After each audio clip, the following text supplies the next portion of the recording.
என்னை கரமசைத்து அன்பாய் கூப்பிட்டு சேர்த்து கொள்வார். இது வரைக்கும் கரெக்டு. அதுக்கப்புறம் கொடுப்பார், என்னை நம்பியவர் தந்த பொறுப்பதனை அவர் வரும் வரை காத்து கொண்டோமான்னு கேட்டால் அது இல்லை. அப்புறம் எப்படி அவர் கரமசைத்து அன்பை எப்படி சேர்த்துக்கொள்வார்? கொடுத்த பொறுப்பை ஒழுங்காக செய்யாமல், சார் நம்ம கொடுத்த ரெஸ்பான்சிபிலிட்டி நம்ம கரெக்டாக பண்ணாதான் நம்மளுக்கு நல்ல பெயர். என்கிட்ட கொடுத்துருக்கிற ஊழியத்தை நான் உண்மையாக மொத்தமாக செஞ்சாதான் எனக்கு போஜனம் கிடைக்கும், நான் நல்லா இருக்க முடியும், என் ஊழியம் எதிர்காலம் நல்லா இருக்கும். எனக்கு கிட்ட கொடுத்த ஊழியத்தை விட்டுட்டு நான் வேற எங்கேயாவது தெரிஞ்சிட்டு இருந்தேன்னா என் ஊழியம் சபை எல்லாம் செதறி போயிடும். ஆமாவா இல்லையா?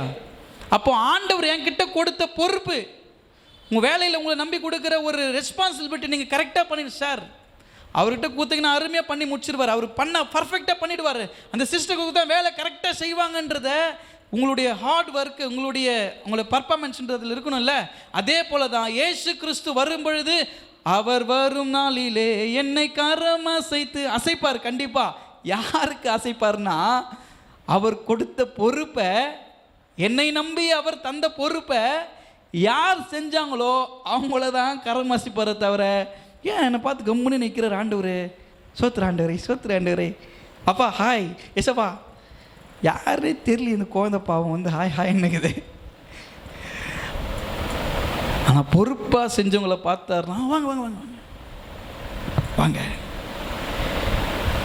யோசிச்சு பாருங்க, வெறும் பாடலாக இல்லை, நீங்கள் வாழ்க்கை நடைமுறையில் சிந்திச்சு பாருங்கள். உங்களுடைய எதிராளியாக இருக்கிறது என்னங்க? பாவம். அந்த பாவத்தை மேற்கொள்கிற மனுஷன் யாராக இருக்க முடியும்னா, பக்தி உள்ளவனாக இருக்கிறவன் ஆண்டவரை நோக்கி விண்ணப்பம் செய்கிறான். அந்த பெரும் மழையும் வெள்ளங்கள் வந்தாலும் அலைகள் எழும்பினாலும் அவன் என்ன பண்ணாதது, அவன் அணுகாது. பாவம் அலை போல உன் வாழ்க்கையில் வந்து உன்னை சூழ்ந்து கொள்ளணும்னு நினச்சாலும் அது உன்னை அணுக. ஏன் தெரியுமா? நீ பக்தி உள்ளவனாய் ஆண்டவரை நோக்கி விண்ணப்பம் செய்கிறபடியால். அவசியமான நேரத்தில் மாத்திரம் முழங்கால் படிடாதீங்க. அது ஒரு பழக்கமாக வழக்கமாக வச்சுக்குங்க.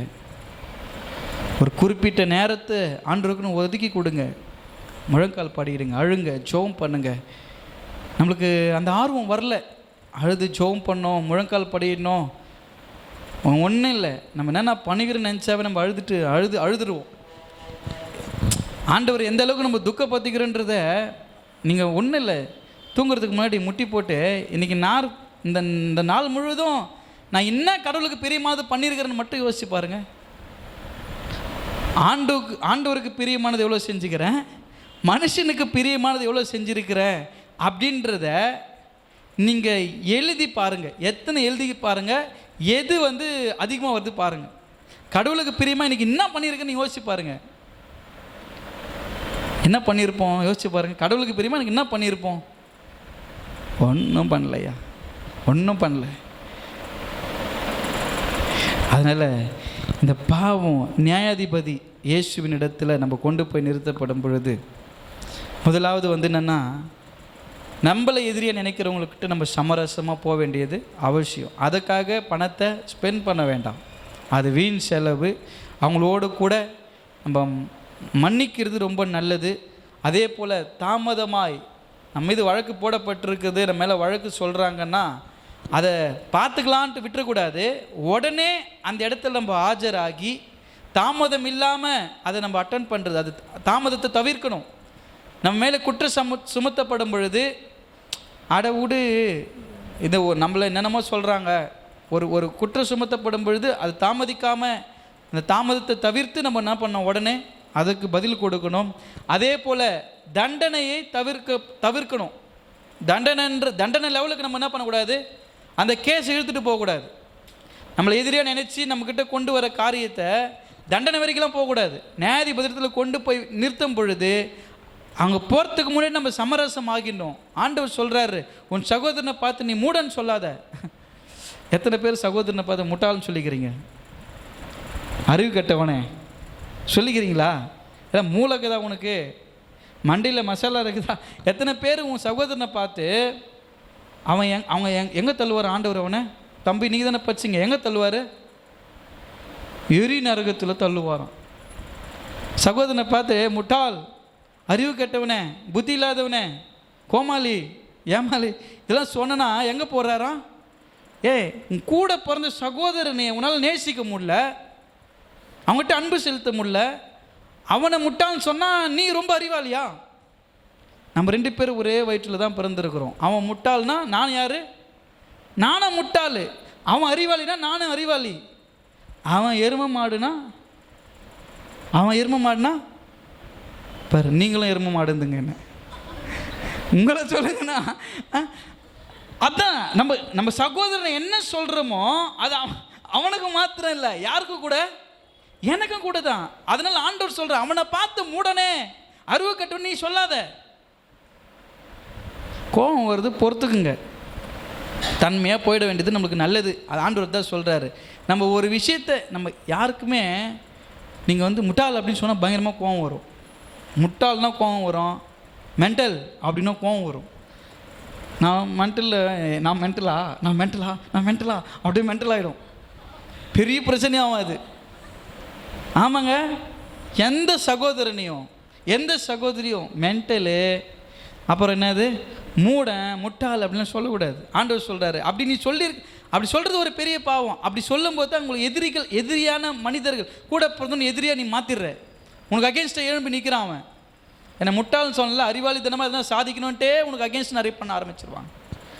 அப்படி இருக்கனா அவர் என்ன சொல்கிறார், நீ அப்படி காணிக்க போகிறதுக்கு வந்தீங்கன்னா கூட என்ன பண்ண, அந்த காணிக்க ஓரமாக வச்சுட்டு முதல்ல போய் அவங்ககிட்ட மன்னிப்பு கேட்டு அவங்ககிட்ட ஃப்ரெண்ட் ஆகிட்டு சமாதானம் ஆகிட்டு அதுக்கப்புறமா எனக்கு என்ன பண்ணேன், காணிக்க போட. அது பாக்கியம் உள்ளதாக இருக்கும். அல்லேலூயா. அதனால் இது கடைசி காலமாக இருக்கிறது. நீங்கள் யாரும் எதிரின்னு நினைக்கல. ஆமாம் தானே? உங்களுக்கு யாரும் எதிரி இருக்கிறாங்களா? ஐயா, சகோதரி, அம்மா, உங்களுக்கு யாரும் எதிரி இருக்கிறாங்களா? மனசார சொல்லுங்கள் பார்க்கலாம். யாரும் இல்லையா? யாருன்னா சிறையில் அடித்து வச்சுக்கிறீங்களா? உங்கள் இருதயத்தில் யாருன்னா சிறையில் அடித்து வச்சுக்கிறீங்களா? இல்லை ஃப்ரீயாகுதா? என் இதயத்தில் யாரும் சிறையெல்லாம் பண்ணல, எல்லாரையும் மன்னிச்சுக்கிறீங்களா? ரொம்ப சந்தோஷம். இப்போ நீங்கள் ஃப்ரீயாக இருக்கிறீங்க. ஆனால் உங்களை எதிரியாக நினச்சி சில பேர் சில காரியங்களை செஞ்சிட்ருக்குறாங்கன்னா அவங்கக்கிட்ட பேச வேண்டியது, ஒரு டீ வாங்கி கொடுத்து அவங்ககிட்ட சமரசமாக, ஒரு டீ என்ன 10 ரூபா 12 ரூபா, வாங்கப்பா ஒரு வார தம்பி ஒரு டீ சாப்பிடலான்னு கூட்டின்னு போனீங்கன்னா உட்காந்து பேசினா, நல்ல மனுஷனை போயிட்டு இந்த மாதிரி பண்ணிட்டோமே. ஒரு வேளை சாப்பாடு, தம்பி வாங்க சாப்பிட்டு வரலாம், அவனை கூப்பிட்டா வரமாட்டான். ஏதோ ஒரு சூழ்நிலை, ஏதோ ஒரு உதவி பண்ணுற ஒரு வாய்ப்பு அவங்களுக்கு உதவி செய்கிற ஒரு வாய்ப்பு கிடைக்கும் போது அவங்களுக்கு ஏதோ ஒரு ஹெல்ப் பண்ணிட்டுன்னு வச்சுங்களா, அவங்க என்ன நினைப்பாங்க, சரி இவங்கள போய் நம்ம தவற நினச்சிட்டோமே. அவ்வளோதாங்க மனுஷ வாழ்க்கைன்றது, அவ்வளோதான். உங்களை எதிரியாக நினைக்கிறவங்களுக்கு கூட நீங்கள் நல்லது தான் பண்ணுமோ தவிர அவங்களுக்கு நீங்கள் எதிராக மாறக்கூடாதுன்றது தான் கர்த்தர் நமக்கு போதிக்கிறார். இப்போ எதிராளின்றது ஒன்று தான். என்னது? பாவம். Very good. நம்ம எதிராளின்றது என்னது? பாவம். நியாயாதிபதி யாரு? இயேசு. அப்போது எதிராளியாகிய பாவத்தை நமக்குள்ளே நம்ம சுமந்து கொண்டிருப்போம்னா நியாயாதிபதியத்தில் போய் நம்ம நிற்கும்போது குற்றவாளியாக நிற்போம். எதிராளி மேற்கொள்ளணும்னா சங்கீதம் 32:6 படி பக்தி உள்ளவனாக இருந்து ஆண்டோடைய சமூகத்தை நான் விண்ணப்பம் செய்ய வேண்டியது அவசியம். அப்படி விண்ணப்பம் செய்யப்படும் பொழுது ஆண்டவர் மனம் இறங்கி என்னை மன்னித்து என்னை சமாதானத்தின் வழியில் பரிசுத்தமாக வாழ கர்த்தர் உதவி செய்வார். எத்தனை பேர் நான் பரிசுத்தமாக இருக்கணும்னு ஜெபம் பண்ணியிருக்கிறீங்க? பரிசுத்தன்றது ட்ரெஸ்ஸில் மட்டும் இல்லைங்க, குணத்தில் மாத்திரம் இல்லை. பரிசுத்தன்றது தெரியுமா, நம்ம பார்க்குற விஷயத்தில் கூட என் ஆண்டவர் துக்கப்படுத்திடக்கூடாது. ஒரு கெட்ட வார்த்தை பேசுகிறாங்கன்னா காதுக்கு இனிமேல் நம்ம தான் பேச முடியல, பேசுறதையாவது கேட்டு ரசிக்கலான்ட்டு சண்டையில் அப்படியே காது குத்து. சில பேர் அதை பார்க்காத மாதிரியே இருப்பாங்க, அரிசி பொதிக்கிற மாதிரியே பக்கத்து வீட்டில் காதை அறுத்து போட்டு வந்திருப்பாங்க. ஆமாங்க, இல்லை ரொம்ப பேர் இருக்கிறாங்க அந்த மாதிரிலாம். அவங்களுக்கு என்னன்னா அவங்க வீட்டு விஷயத்தை கூட பக்கத்து வீட்டில் காது அறுத்து போட்டு அவங்க பேசுறதெல்லாம் கேட்டுக்கின்னு, பற்றியா என்னென்னா பேசி நிற்குது இது, ஐயோ செம சண்டாங்க, அச்சுக்குவாங்கன்னு பார்த்தேன். ஆனால் என்ன பண்ணுறது, வெறும் பேச்சிலேயே முடிஞ்சிச்சே, கை கலப்பு ஆகலையே. கை கலப்பு ஆயிடுச்சுன்னா ரணகலமாக ஆயிடுச்சுன்னா நல்லா இருந்திருக்கும். அப்படியே போலீஸ்லாம் வந்துச்சுன்னா